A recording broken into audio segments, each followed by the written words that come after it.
বৌমা, কাল পেরোলেই তো লক্ষ্মী পুজো। তুমি সমস্ত আয়োজন করে রেখেছো তো? বিশেষ করে ওই সোনার লাড্ডু খানা। তাছাড়া তো আমাদের জমিদার বাড়ির লক্ষ্মী পুজো অসম্পূর্ণ। তুমি একটু দেখে রেখো সবকিছু। হ্যাঁ, আসলে বয়স হয়েছে তো আমার। আপনি সেই বিষয়ে কোনো চিন্তা করবেন না মা। আপনার কাছেই ওই সোনার লাড্ডু রাখা আছে আপনার আলমারিতে, আপনি বের করে রাখবেন। আমি বরং ওটা গিয়ে মন্দিরে রেখে। তাছাড়া বাকি যে সমস্ত কাজ রয়েছে পুজোর, আপনি একদম চিন্তা করবেন না, সব ঠিক মতো হচ্ছে। কালকে সকাল সকাল উঠে ভোগ রান্না করতে হবে, বেশ ভালো করে তৈরি করতে হবে। তাহলে আমি একটু নিশ্চিন্ত হতে পারলাম। তুমি চিন্তা করো না, আমি বরং সোনার লাড্ডু খানা বের করে রাখবো। তুমি গিয়ে সেখানে রেখে দিও, আর ওটা একটু নজরে রেখো। আসলে হারিয়ে গেলে একটু অসুবিধা হয়ে যায় না? হ্যাঁ, তুমি বরং অন্য কাজগুলো একটু দেখে এসো। দেখ দেখ ছোট, এইবারের মায়ের মূর্তিখানা কি সুন্দর বানিয়েছে। এই বছর এই জমিদার বাড়ির 100 বছর নাকি লক্ষ্মী পুজো সম্পন্ন হবে, তাই এত ধুমধাম করে বানানো হচ্ছে। আর দেখ সব কিছু তৈরি। মা বলেছে ওই লক্ষ্মী পুজোর সোনা লাড্ডুখানা বের করে রাখতে, না হলে তো পুজো হবে না। আমার মাথায় সমস্ত দায়িত্ব রয়েছে রে, তাই আমাকে তো একটু দেখে রাখতে হবে। এবার যদি সোনা লাড্ডুখানা হারিয়ে যায় তাহলে কিন্তু খুব অসুবিধা। দায়িত্ব দেবে না? তুমি তো সব দায়িত্ব পালন করতে পারো। তুমি তো সবার কাছে ভালো, সবার নয়নের মণি। তোমাকে তো দায়িত্ব দেবে, তাই না? ঠিক আছে, তুমি বরং ওই সোনার লাড্ডুখানা বের করে রেখো। এ মা লক্ষ্মীর তাছাড়া তো পুজো হবে না। ঠিক আছে, তো আমি এখানে থাকলাম, তুমি গিয়ে এসো।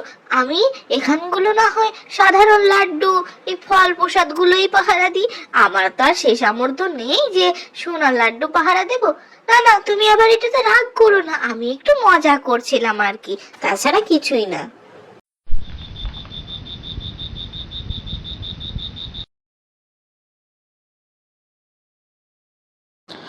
সবজিগুলো ভালো করে কুটে রাখ ছোট। এখানে তো খিচুড়িটা চাপিয়ে দিয়েছি, ভোগের খিচুড়ি বলে কথা।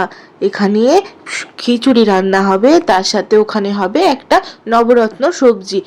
মা লক্ষ্মীর প্রসাদে যদি খিচুড়ি না থাকে তাহলে কি হয়? নাড়ুখানা কাল রাত্রে ভাগ্যিস বানিয়ে রেখেছি, না হলে আজ সকালে কত তাড়াহুড়ো হতো বলতো। তাই তুই বরং সবজিগুলো কুটে দে, আমি বরং রান্নাটা করিয়ে দেবো। কোনো চিন্তা নেই, আমি এইটা নামালেই বাকি সমস্ত কাজ হয়ে গেছে। সারাদিন খালি ছোট এই কর ওই কর, নাম নেওয়ার বেলায় নিজে সকলে নয়নের মণি হয়ে বসে আছে। দেখ না এবার আমি কি করি, এই লাড্ডু খানা চুরি করে নেব। ব্যাস, এবার দেখি তোর নাম কোথায় যায়, সবাই কিভাবে তোর নাম করে। এই লাড্ডু খানা চুরি করা হয়ে গেছে, ব্যাস এবার খুঁজুক।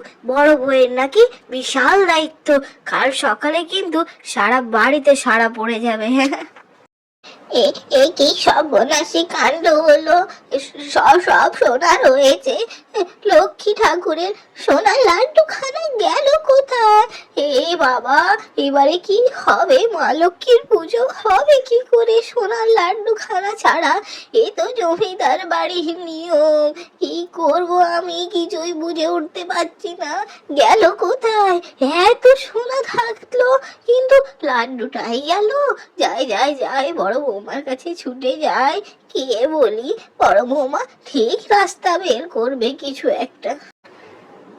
বৌমা, বৌমা, বৌমা, সর্বনাশ হয়ে গেছে বৌমা, সর্বনাশ হয়ে গেছে। লাড্ডুখানা চুরি হয়ে গেছে বৌমা। সোনা সোনা লাড্ডুখানা আমার হার কাছে নেই, আমি খুঁজে পাচ্ছি না।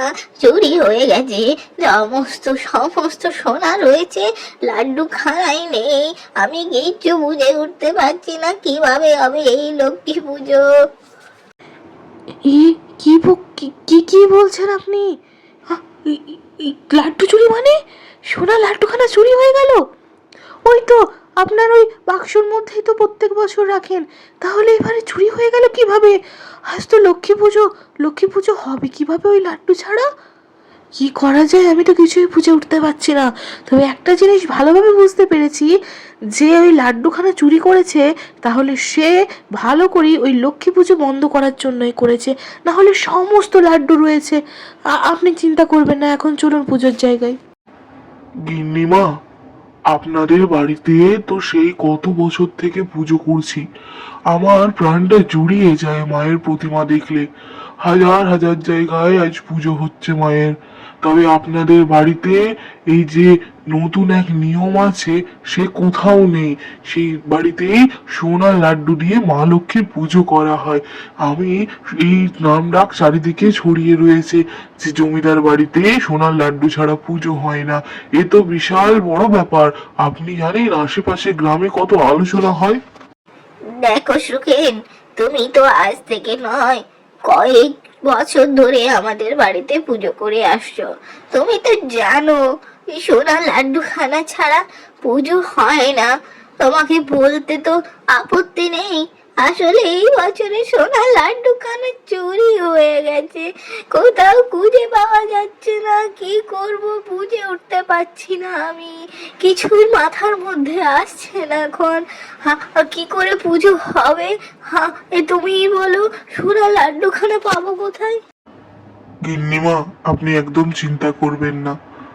যে মা লক্ষ্মীর পুজো এতদিন সোনার লাড্ডু দিয়ে এই জমিদার বাড়িতে হয়ে আসছে, আজও সেই হবে। সন্ধে অবধি তো এখনো সময় রয়েছে, ঠিক খুঁজে পাবেন। যার পুজো তিনি ঠিক রাস্তা বের করবেন। মা লক্ষ্মী সাথে আছে। হবে তো সোনার লাড্ডু দিয়ে পুজো হবে। আপনি আমার কথা কিন্তু মিলিয়ে রাখুন। কি বোকা আমি! আমি তো এই লাড্ডুগুলো নিজের রুমে রাখতে যাচ্ছিলাম। না না না, তা করলে তো হবে না। এই লাড্ডুখানা আমি বড় বউয়ের ঘরে রেখে দিলাম। কে কে আছো আমার ঘরে? কে? ছোট, তুই? তোকে তো সারা বাড়ি খুঁজছিলাম, তুই এখানে কি করছিস? আর আসলে আমি আসলে এই তো মানে আশেপাশে ঘুরছিলাম আর কি। তো তোমার রুমে ভাবলাম একটু বসে বিশ্রাম নিয়ে নি। আর কিছুই না, আর কিছুই না। চলো চলো, তুমি কিছু বলছিলে কি আমাকে? কিছু বলছিলে? সব কাজ হয়ে গেছে কি? শোনা, মানে আমি ও মা ছোট, এ আমতা আমতা করছিস কেন? আর এই তো সোনার লাড্ডু, এ তোর কাছে কি করছে রে? সোনার লাড্ডু তো তন্ন তন্ন করে চারিদিকে খুঁজে বেরিয়েছি। তার মানে আমি যেটা ভাবছি সেটাই কি ঠিক? মানে এই লাড্ডুখানা তুই চুরি করেছিলিস ছোট? তুই শেষে মা লক্ষ্মীর পুজো বন্ধ করানোর চেষ্টা করলি। তুই তোর তোর মনে খারাপ লাগলো না?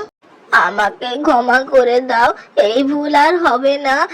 আসলে সবাই তোমাকে নিয়ে যা মাতামাতি করে, সে আমার একদম পছন্দ হতো না।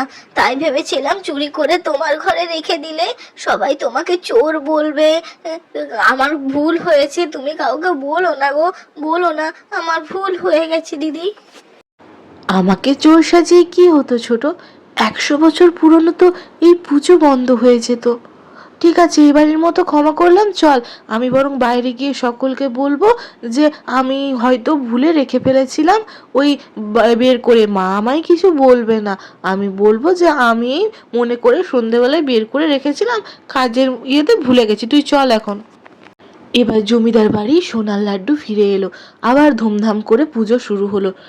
সবাই ভাবলো যে বৌমা হয়তো ভুলে গেছে, কিন্তু আসল কথা তার শাশুড়ি মা এবং সবাই বুঝতেই পারছিল যে এটা ছোট বউয়ের কাজ। কিন্তু পুজোর মহলে তারা তাকে আর কিছুই বলল না। এভাবে বেশ ভালো করে ঘটা করে পুজো সম্পন্ন হলো মা লক্ষ্মীর সোনার লাড্ডু দিয়ে। ভিডিওটা ভালো লেগে থাকলে চ্যানেলটাকে সাবস্ক্রাইব করে যাও এবং বন্ধুদের সাথে শেয়ার করতে ভুলবে না। আর হ্যাঁ, বেল আইকনটা অন করে নেবে।